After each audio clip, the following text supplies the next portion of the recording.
అందరికీ నమస్తే అండి. దీన్ని నెరెడ్ అంటారు. ఇది గర్భవతులకి రక్తం తక్కువైనప్పుడు దీన్ని పెడతారనమాట.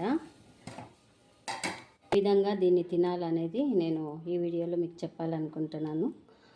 తెలిసి ఉంటుంది కానీ తెలియని వాళ్ళు కూడా ఉంటారు కదా, అందుకోసమని నేను దీన్ని చూపెడుతున్నాను.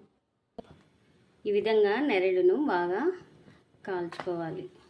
మైన క్లాత్ తీసుకొని దీంట్లో ఈ విధంగా ప్రెస్ చేసేసుకోవాలి.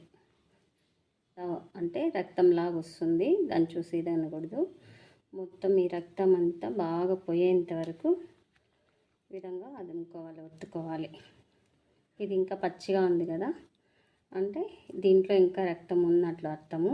దీన్ని మరొకసారి కాల్చుకోవాలి. ఈ విధంగా కాలిన తర్వాత అదంతా ఒత్తేసినాక ఇట్లా అవుతుంది. అయినాక శుభ్రంగా నీటిలో దీన్ని బాగా కడుక్కోవాలి. కడుక్కున్నాక ఎండుమిరపకాయలు, తెల్లగడ్డలు, సాల్ట్ వేసి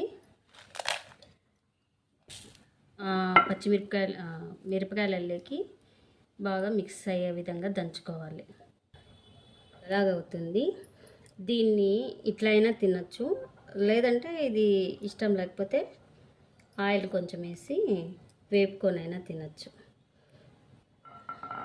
ఈ విధంగా నరుడును కాల్చి దంచుకొని తింటారు. రోల్ లేని వాళ్ళు మిక్సీకైనా వేసుకోవచ్చు. ఇది నచ్చితే మీకు లైక్ చేయండి, సబ్స్క్రైబ్ చేయండి.